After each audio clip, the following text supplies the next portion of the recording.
पुत्र का 3 काम होता है और 3 काम करने के लिए आदमी पुत्र प्राप्त करता है। पहला काम रहता है कि बुढ़ापा में पालन पोषण करेगा। इसीलिए आदमी पुत्र को इच्छा रखता है कि हमारे बच्चे रहेंगे तो हमारे बुढ़ापा में सेवा करेंगे। और दूसरा काम ये रहता है कि हमारे अंतिम संस्कार को विधान से करवा देगा। और तीसरा काम ये रहता है कभी न कभी बेटा ऐसे भागवत या देवी भागवत करा के हमारे सब पूर्वजों को तार देगा। इसीलिए 3 कार्य करने के लिए बेटा लिया जाता है। तो आजकल बच्चे 3 काम नहीं करते, फिर सब काम करते हैं। बुढ़ापा में वृद्धाश्रम छोड़ देते हैं, मुखाग्नि करने के समय विदेश चले जाते हैं, इतना ड्यूटी में मस्त रहते हैं, कथा करवाना तो दूर, भागवत कराना तो दूर, सत्यनारायण भगवान की कथा नहीं करवाते। तो ये 3 काम संस्कार मिलना चाहिए और इसका कारण सिर्फ माँ बाप होते हैं। जो माँ बाप कभी भी अपने बच्चों को ले जाकर कथा में नहीं बैठाते तो उस बच्चों को संस्कार नहीं मिलता है और वही बच्चे अपने माँ बाप को बुढ़ापा में वृद्धाश्रम पर छोड़ते हैं। एक समय का बात है, एक बार बेटा बहू और अपने माँ को, बूढ़ी माँ को और अपने बच्चे को लेकर घर से बाहर निकल गए और अपनी माँ को मंदिर के पास उतार दिए और बोले मैं यहाँ हम लोग आ रहे हैं। बच्चा ने पूछा पिताजी हम कहाँ जा रहे हैं? तो बोले दोस्त तक यहाँ बड़ी पार्टी है, इसको कहाँ लेकर जाएंगे, इसलिए मंदिर पर उतार दिया हूँ। तो छोटा सा 5 साल का बालक बोला पिताजी मैं ना अपने घर के पास मंदिर बनाऊंगा। तो क्यों? तो आप लोग बूढ़े हो जाओगे तो इतना दूर कौन छोड़ने आएगा, तो मैं मंदिर में उतार के मैं भी दोस्तों के पास जाऊंगा। गाड़ी की स्टीयरिंग घूम गई। तो हम कहते हैं ना कि हमारी बहू सुनती नहीं। आप अपने जवानी को देखिए, आप बहू थे तो आप सास का कितना सेवा किए। तभी जो बहू बने हो ना थोड़े समझदारी सास का सेवा करो, नहीं तो एक दिन आप भी सास बनोगी और फिर आप कभी फिर वही तात पानी हो जाएगा। इसीलिए कर्म का फल को भोगना ही पड़ता है।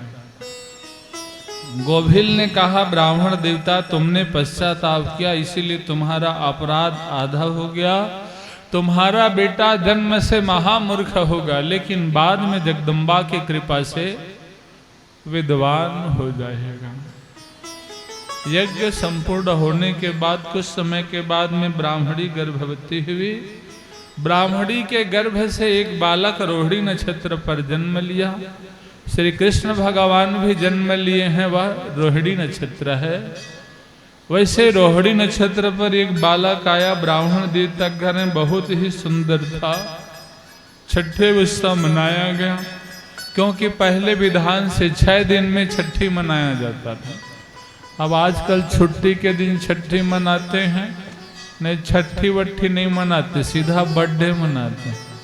कई लोग तो बोलते हैं 2 होगा तब मनाएंगे, इंतजार करते रहते हैं। तो छठी मनाओगे ना तभी बालक तुम्हारे जात समाज में मिलता है, नहीं तो पहले जन्म में देवता था, मनुष्य था या हाथी था, घोड़ा था, कुत्ता था, बिल्ली था, कौन जाने। अपने परिवार वालों को खिला करके उसे अपने जाति पर मिलाया जाता है छठी कर्म में। तो जब तक जात कर्म संस्कार नहीं कराए तब तक वो आपके जात का नहीं रहता है। बालक थोड़ा बड़ा हो गया तो उसके और चूड़ाकरण संस्कार किया गया। थोड़ा बड़ा हो गया तो ब्राह्मण धर्म के अनुसार 5 साल की अवस्था पर इसको जनेऊ पहना दिया गया। लेकिन यह बालक इतना मूर्ख था, जनेऊ को उतार को खूंटी में टांग दिया, फंस जाता है करके। इसको पढ़ाए कबूतर का तो एक कबूतर के का कोई याद नहीं कर पाया।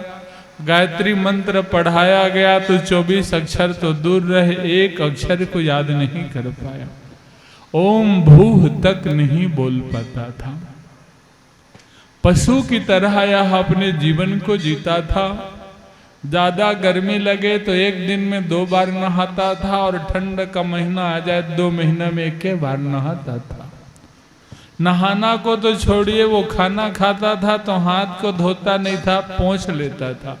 जैसे बड़े बड़े धनवान के पार्टी में जाओगे ना तो वहाँ पेपर मिलता है, पोंछ लेते हैं।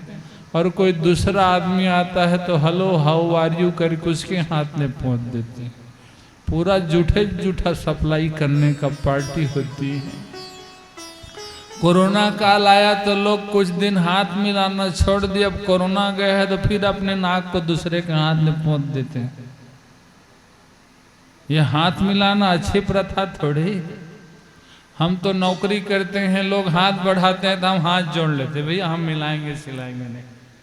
तुम नाराज हो या प्रसन्न हो तुम जानो।